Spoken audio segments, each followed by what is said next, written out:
ഒരു പെൺകുട്ടി വയലൻ്റ് ആവുന്ന ഒരു സൈക്കിക് ആവുന്ന ഒരു അവസ്ഥയിലേക്ക് എത്തിയപ്പോൾ അവളുടെ കോളേജിൽ നിന്ന് വിളിച്ചിട്ട് പാരൻസിനോട് പറഞ്ഞു കുട്ടീനെ കൂട്ടിയിട്ട് പോകാൻ പറഞ്ഞു. കുട്ടിയെ കൂട്ടിക്കൊണ്ട് വന്ന് കൗൺസിലിങ്ങിനൊക്കെ കൊണ്ടുപോയി. അവസാനം അവളോട് ചോദിച്ചു, മോളെ നിനക്കിതാരാ തന്നേ? അവൾ അപ്പം തന്നെ പറഞ്ഞു, എൻ്റെ ഫ്രണ്ട് തന്നതാണ്. ഒരു പെൺകുട്ടിക്ക് മയക്കുമരുന്ന് കൊടുക്കുന്ന ഒരു ഫ്രണ്ട് എന്ന് പറയുമ്പോൾ നമ്മുടെ മനസ്സിൽ വരുന്നൊരു ചിത്രം ഒരു ബോയ് ഫ്രണ്ടിൻ്റെയാണ്. അതുകൊണ്ട് തന്നെ അവളോട് ചോദിച്ചു, ഗേൾ ഫ്രണ്ടാണോ ബോയ് ഫ്രണ്ടാണോ? അവൾ അപ്പം തന്നെ പറഞ്ഞു, ഗേൾ ഫ്രണ്ട് തന്നെയാണ്. അല്ല മോളെ, അപ്പം എന്തിനാ നീ ഇത് ഉപയോഗിച്ചത്? നിനക്കിത് എന്തു പറഞ്ഞിട്ടാണ് അവൾ തന്നത് എന്ന് ചോദിച്ചപ്പോൾ ഈ പെൺകുട്ടി പറഞ്ഞെന്താണെന്നറിയോ? സാറേ, എനിക്ക് പീരിയഡ്സ് ആവുന്ന സമയത്ത് എനിക്ക് ഭയങ്കര ബുദ്ധിമുട്ടുണ്ടാകലുണ്ട്. തലവേദനയും വയറുവേദനയും തലയേറ്റലും എല്ലാം കൂടിയായിട്ട് ഭയങ്കര ബുദ്ധിമുട്ടാണ് സ്ഥിരമായിട്ട്.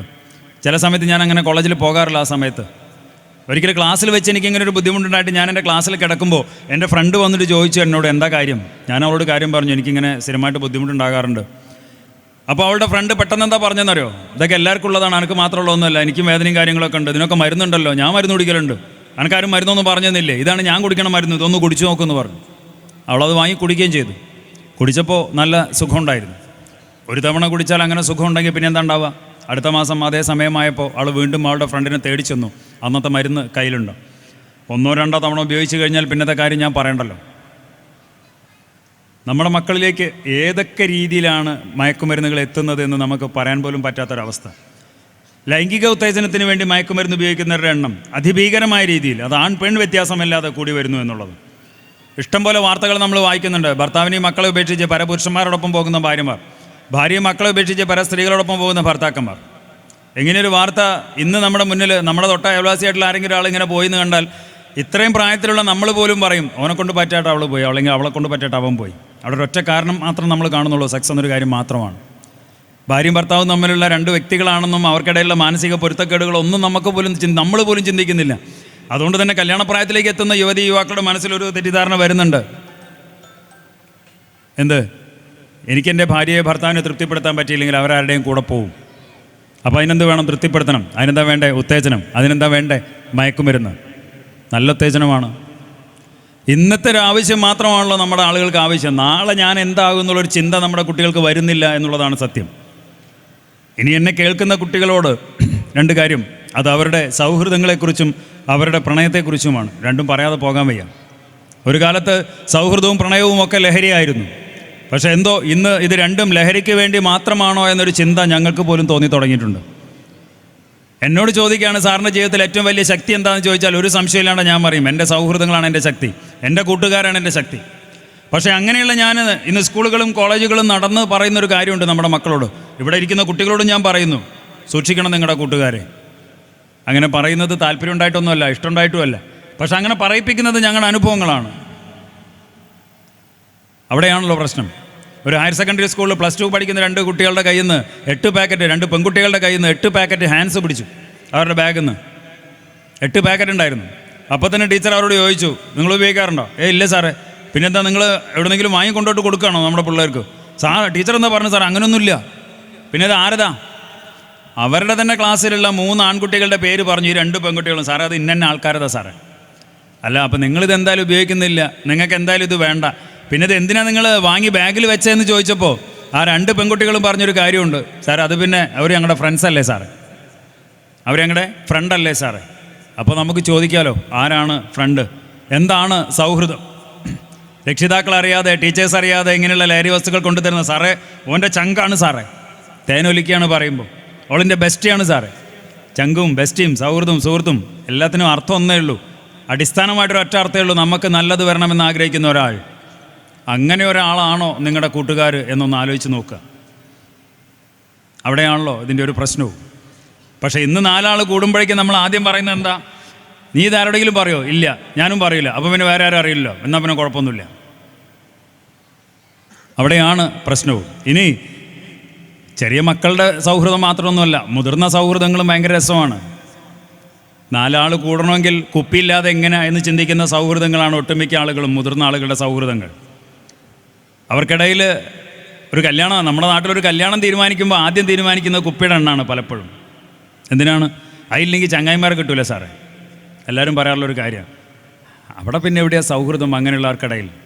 അതില്ലെങ്കിൽ ഞാൻ അങ്ങോട്ട് ഇല്ല എന്ന് പറയുമ്പോൾ അവിടെ സത്യത്തിൽ സൗഹൃദം ഉണ്ടോ എന്നുള്ളതാണ് എൻ്റെ ചോദ്യം. ഇനി ഒരു കാര്യം കൂടി പറയുന്നു. എൻ്റെ കേൾക്കുന്ന ആരെങ്കിലും ഏതെങ്കിലും തരത്തിലുള്ള ലഹരി വസ്തുക്കൾ, അത് സിഗരറ്റ് ആവട്ടെ, മദ്യമാവട്ടെ, എന്തും ആവട്ടെ, ഏതെങ്കിലും തരത്തിലുള്ള ലഹരി വസ്തുക്കൾ ഉപയോഗിക്കുന്ന ഒരാൾ ആരെങ്കിലും ഇവിടെ എന്നെ കേൾക്കുന്നുണ്ടെങ്കിൽ അവരെ ഓർമ്മിപ്പിക്കാൻ വേണ്ടി ഒരു കാര്യം കൂടി പറയുന്നു. ഒരു ചോദ്യത്തിനുള്ള മറുപടി ഉള്ളിൽ കരുതി വെച്ചേക്കണം എപ്പോഴും. കാര്യം എൻ്റെ മുന്നിൽ വെച്ച് +1 പഠിക്കുന്ന ഒരു പയ്യൻ അവൻ്റെ അച്ഛനോട് ചോദിച്ചൊരു ചോദ്യമുണ്ട്, നിങ്ങൾക്ക് കള്ളു കുടിക്കാന്നുണ്ടെങ്കിൽ ഞാൻ സിഗരറ്റ് വലിച്ചാൽ എന്താ? ആ ഒരു മറുപടി എപ്പോഴും കരുതി വെച്ചേക്കണം. കാര്യം പണ്ടത്തെ പോലെയൊന്നുമല്ല, നമ്മുടെ മക്കൾ മുഖത്ത് നോക്കി ചോദിക്കും, മറുപടി പറയേണ്ടി വരും സത്യം. അല്ലെങ്കിൽ നമുക്കൊരു അവകാശവുമില്ലാതെ പോകും നമ്മുടെ മക്കളെ തിരുത്താൻ. മക്കളെ തിരുത്തണമെങ്കിൽ നമുക്കും വേണമല്ലോ ഒരു അവകാശം, ധാർമ്മികമായിട്ടുള്ളൊരു അവകാശം ഉണ്ടെങ്കിലല്ലേ നമുക്ക് അവരെ തിരുത്താൻ പറ്റും. റോൾ മോഡലാകാൻ പറ്റിയ രക്ഷിതാക്കളില്ല എന്നുള്ളതാണ് ഇന്നത്തെ ഏറ്റവും വലിയൊരു കുഴപ്പം. ഇനി ഞാൻ നേരത്തെ പറഞ്ഞ നമ്മുടെ മക്കളുടെ പ്രണയം, ഇന്ന് നമ്മൾ പിടിച്ചെടുക്കുന്ന മയക്കുമരുന്ന് കേസുകൾ, നമ്മൾ പിടിച്ചെടുക്കുന്ന യുവാക്കൾ, ചെറുപ്പക്കാരുടെ ഒക്കെ ഫോൺ എടുത്ത് പരിശോധിക്കുമ്പോൾ സത്യം പറയാലോ അതിലൊക്കെ കാണാം സുന്ദരികളായിട്ടുള്ള പെൺകുട്ടികളുടെ പലരുടെയും ഫോട്ടോസ്. അടുത്ത കാലത്ത് ഒരു 4 മാസമായിട്ടുള്ളൂ, 22 വയസ്സാണ് ഒരു പയ്യൻ. ചെന്നൈയിൽ ചായ അടിക്കുന്ന പണിയാണ് സാറേ അവന്. പക്ഷേ ചായ അടിക്കാൻ നിൽക്കുന്നവൻ ആഴ്ചയ്ക്ക് 2 ദിവസം നാട്ടിൽ വരുന്നുണ്ട് സാറേ. അത് മാത്രമല്ല, അവൻ നാട്ടിൽ വരുമ്പോൾ നമ്മളെ നാട്ടിലുള്ള പിള്ളേർ മുഴുവൻ കാറും ബൈക്കൊക്കെ ആയിട്ട് അവൻ്റെ വീട്ടിൽ തന്നെ എഴുന്നേരും. ഇതാണ് ഞങ്ങൾക്ക് കിട്ടിയ ഇൻഫർമേഷൻ. അന്വേഷിച്ചപ്പോൾ വളരെ കറക്റ്റാണ്, അവന് മയക്കുമരുന്നിന് ഡീലിങ്സ് ഉണ്ട്. അവൻ്റെ കയ്യിൽ നിന്ന് സാധനം വാങ്ങിയ ഒരുത്തനെ ഞങ്ങൾ ആദ്യം പൊക്കി. അവൻ വഴി ഇവൻ വരുന്ന ഡേറ്റൊക്കെ അറിഞ്ഞ് ഇവനെയും പൊക്കി. പക്ഷേ ആളെ മാത്രമേ കിട്ടിയുള്ളൂ, സാധനമൊന്നും കിട്ടിയില്ല. പക്ഷേ കൂടെ ഒന്ന് കിട്ടി, അവൻ്റെ ഫോണ്. നമ്മുടെയൊക്കെ മനസ്സിൻ്റെ ഉള്ളിലുള്ള രഹസ്യങ്ങളെക്കാളും കൂടുതലുണ്ടാവുമല്ലോ നമ്മുടെയൊക്കെ ഫോണിൽ. ഡിലീറ്റ് ചെയ്തതും മായ്ച്ചളഞ്ഞതൊക്കെ അതിൻ്റെ അടിയിൽ ഇങ്ങനെ ഊറിക്കിടക്കും. എക്സ്പേർട്ടായിട്ടുള്ള ഒരാളെടുത്ത് കിട്ടി അതൊക്കെ പൊടിയാട്ടി എടുക്കാം. പക്ഷേ നമുക്ക് അത്ര എക്സ്പേർട്ട് ഒന്നും ഇല്ലെങ്കിലും എല്ലാവരും പരിശോധിക്കുന്ന പോലെ നമ്മളൊരു 4-5 കാര്യം പരിശോധിക്കും. ഒന്ന് ഗാലറിയാണ്, പിന്നെ WhatsApp, Messenger, insta, text messages, ഇതെന്തായാലും നമ്മൾ പരിശോധിക്കും. ഈ പയ്യൻ്റെ ഫോൺ ഇങ്ങോട്ടെടുത്ത് ആദ്യം നോക്കിയത് ഗാലറിയാണ്. സത്യം പറയട്ടെ, ഈ 22 വയസ്സിൻ്റെ ഇടയിൽ ആ ചെക്കൻ ചെയ്യാത്ത വൃത്തികേടുകളില്ല. കണ്ട സ്ത്രീകളുമായിട്ടുള്ള പലതരത്തിലുള്ള ഫോട്ടോസ്, വീഡിയോസ് എല്ലാം ഉണ്ടായില്ല. അതുമാത്രവുമല്ല, ഉപയോഗിക്കാത്ത മയക്കുമരുന്നുകളില്ല, എല്ലാത്തിൻ്റെയും ഫോട്ടോസ് ഉണ്ട്. സൂചി കുത്തുന്നതിൻ്റെ ഫോട്ടോസ് ഉണ്ട്, വീഡിയോസ് ഉണ്ട്, എല്ലാം ഉണ്ട്. ഗാലറി അങ്ങ് ക്ലോസ് ചെയ്ത് വാട്സപ്പ് അങ്ങോട്ട് ഓപ്പൺ ചെയ്തപ്പോൾ മുകളിൽ തന്നെ ഒരു നമ്പർ പിൻ ചെയ്ത് വെച്ചിട്ടുണ്ട്. എന്താ പറയുക, സേവ് ചെയ്തേക്കുന്നത്? ലവ് എന്നാണ് സേവ് ചെയ്ത് വെച്ചേക്കുന്നത്. അവൻ്റെ ഗേൾ ഫ്രണ്ടാണ്. ഓപ്പൺ ചെയ്ത് നോക്കിയപ്പോൾ അവർ തമ്മിലുള്ള ചാറ്റാണ്. ചാറ്റൊന്നും ഞാൻ പറയുന്നില്ല, പറയാൻ പറ്റില്ല, അതുകൊണ്ടാണ്. ഒന്നും കൊണ്ട് വിരലുകൊണ്ടൊന്ന് താഴേക്ക് കൊണ്ട് തോണ്ടി വലിച്ചപ്പോൾ സുന്ദരിയായിട്ടുള്ളൊരു പെൺകുട്ടി കെട്ടിപ്പിടിക്കുന്നു, ഉമ്മ കൊടുക്കുന്നു, പലതരത്തിലുള്ള ഫോട്ടോസ് എല്ലാം ഉണ്ട്. ഈ കൂടെയുള്ള എന്നെ കേൾക്കുന്ന പെൺകുട്ടികളോട് ഒരു കാര്യം പറയട്ടെ. ഞങ്ങൾ പിടിച്ചെടുക്കുന്ന മയക്കുമരുന്ന് കേസുകളിൽ പെടുന്ന പ്രതികളുടെ ഒക്കെ മൊബൈലിൽ ഇങ്ങനെയുള്ള ആരെങ്കിലും സുന്ദരികളായിട്ടുള്ള പെൺകുട്ടികളെ നമ്മൾ കാണാറുണ്ട്. പക്ഷെ ഒരു കാര്യം ഞാൻ പറയുന്നു, തമാശയ്ക്കാണെങ്കിലും ഞങ്ങൾ തമ്മിൽ പറയാറുണ്ട്, എന്ത്, ഇപ്പോഴത്തെ കാലത്ത് നല്ല ചെക്കന്മാർക്കൊന്നും കുട്ടികളെ കിട്ടാനില്ല എന്നുള്ളത്. തമാശയാണ് പറയുന്നതെങ്കിലും സത്യം പറയാലോ, ടെൻഷൻ കൊണ്ട് തന്നെയാണ്, സങ്കടം കൊണ്ട് തന്നെയാണ് പറയണേ. കാര്യം ഒരിക്കലൊരു അച്ഛൻ വിളിച്ചിട്ട് പറഞ്ഞു, സാറേ എൻ്റെ മോക്കൊരു അഫയർ ഉണ്ട്. സത്യം പറയാലോ, ഞാൻ ആദ്യം പടച്ചോനെ വിളിച്ചു. കാര്യം ഈ ലഹരി വസ്തുക്കളും മയക്കുമരുന്നുകളായിട്ട് ബന്ധപ്പെട്ടുകൊണ്ട് മക്കളെ പ്രശ്നം പറഞ്ഞുകൊണ്ട് പേരൻസ് വിളിച്ചിട്ട് തന്നെ അവിടെ ഒന്നും പോകാൻ പറ്റണില്ല എല്ലായിടത്തും. അതിൻ്റെ കൂടെ ഞാൻ പ്രേമമായിട്ട് ബന്ധപ്പെട്ടുകൊണ്ട് പോകാൻ തുടങ്ങി. ഞാൻ എവിടെയൊക്കെ പോകേണ്ടി വരും?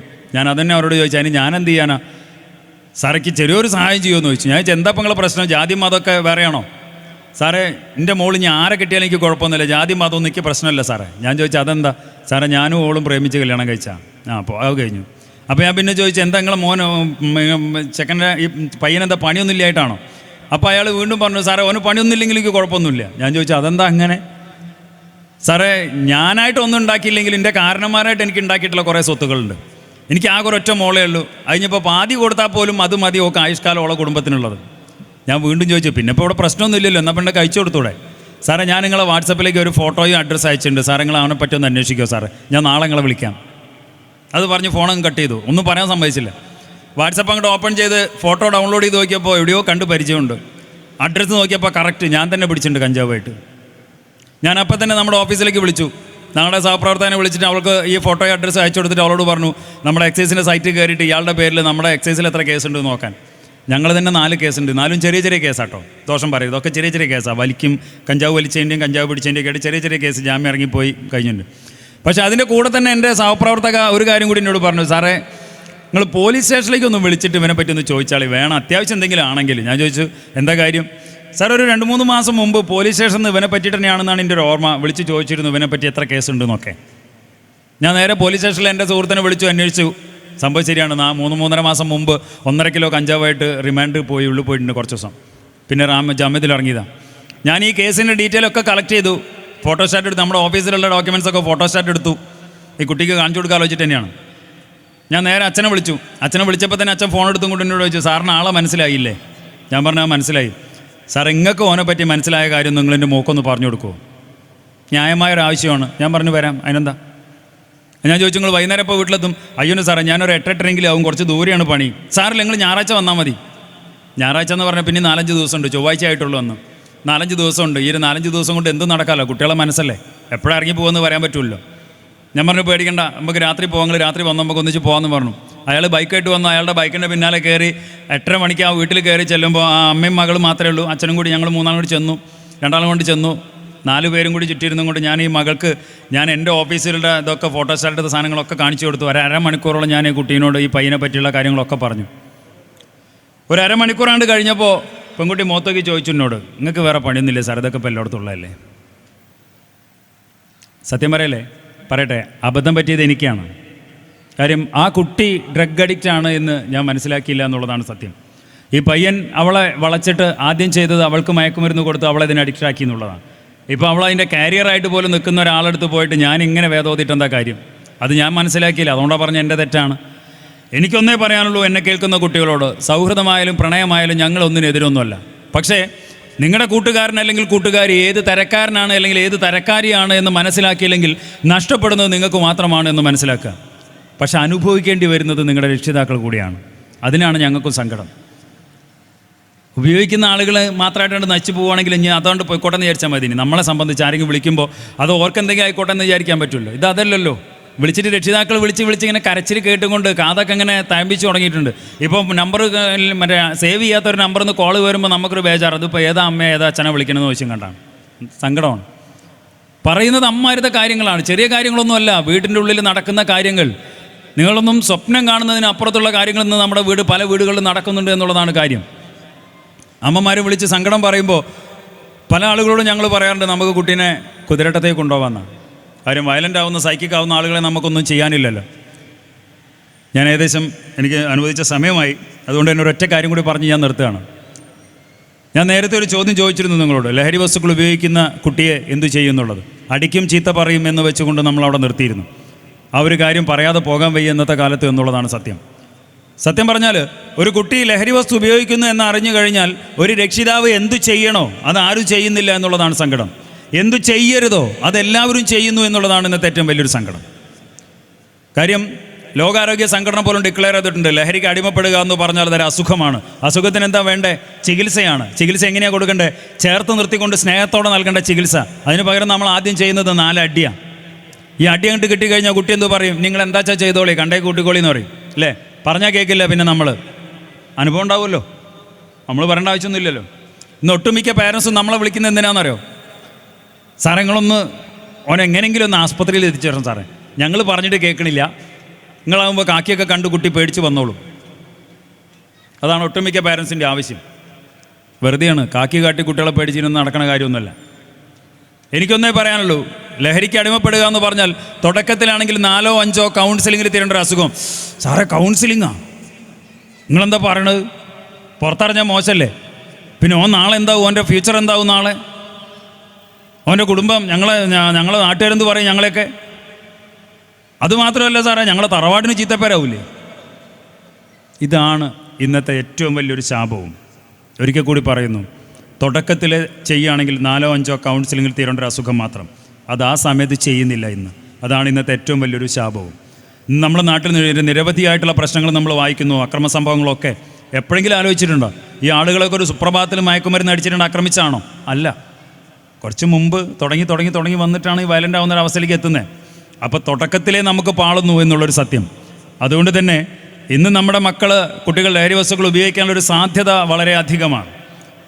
അങ്ങനെ ഒരു സംഭവം ഉണ്ടായാൽ കൂടുതൽ ടെൻഷൻ അടിക്കാതെ സങ്കടപ്പെടാതെ നമ്മുടെ കുട്ടിക്ക് ഒരു അസുഖം വന്നാൽ നമ്മൾ എന്തു ചെയ്യുമോ അതുപോലെ ചെയ്യുക എന്ന് സൂചിപ്പിക്കാൻ വേണ്ടിയിട്ടാണ് ഞാൻ പറഞ്ഞത്. നമ്മുടെ കുട്ടിക്ക് ഒരു പനി വന്നാൽ നമ്മൾ രാത്രി ഉറക്കൊഴിഞ്ഞും കൊണ്ട് ഇടയ്ക്കിടയ്ക്ക് പോയിട്ട് നെറ്റിലൊക്കെ തൊട്ട് നോക്കൂലേ? ചൂട് കുറവില്ലെങ്കിൽ തുണിയൊക്കെ നനച്ചൊക്കെ ഇട്ട് കൊടുക്കും, ഒക്കെ ചെയ്യാറുണ്ട്. രാത്രി എത്ര ഉറക്കം ഇല്ലെങ്കിലും നമുക്ക് കുഴപ്പമൊന്നുണ്ടാവില്ല. അതേ മകൻ്റെ കയ്യിൽ നിന്ന് ഒരു സിഗരറ്റ് പിടിച്ചാലോ അപ്പം തുടങ്ങണ അടിയാ, ചിലപ്പോൾ ആഴ്ചയ്ക്ക് നിർത്തൂല. അവിടെയാണ് ഞാൻ പറഞ്ഞത്, ഇതൊരു അസുഖമായിട്ട് കാണാനുള്ള ഒരു മനസ്സുണ്ടാവുക എന്നുള്ളതാണ് ഇന്നത്തെ കാലം ആവശ്യപ്പെടുന്ന ഒന്നാണ് എന്നുള്ളത് കൊണ്ട് തന്നെയാണ് ഞാൻ പറയുന്നത്. ചേർത്ത് നിർത്തുക നമ്മുടെ മക്കളെ. ഇഷ്ടം പോലെ ആളുകൾ ഞങ്ങളെ വിളിക്കാറുണ്ട്, ഇഷ്ടം പോലെ. മുമ്പൊക്കെ ആണെങ്കിൽ ഭാര്യമാർ മാത്രമാണ് വിളിക്കുക. എന്തിന്? ഭർത്താക്കന്മാരുടെ മദ്യപയോഗം കൊണ്ട് പൊറുതിമുട്ടിയ ഭാര്യമാർ. ഇന്നും ആ വിളികളുണ്ട് കേട്ടോ, ഇല്ല എന്ന് പറയുന്നില്ല, ഇന്നും ഉണ്ട്.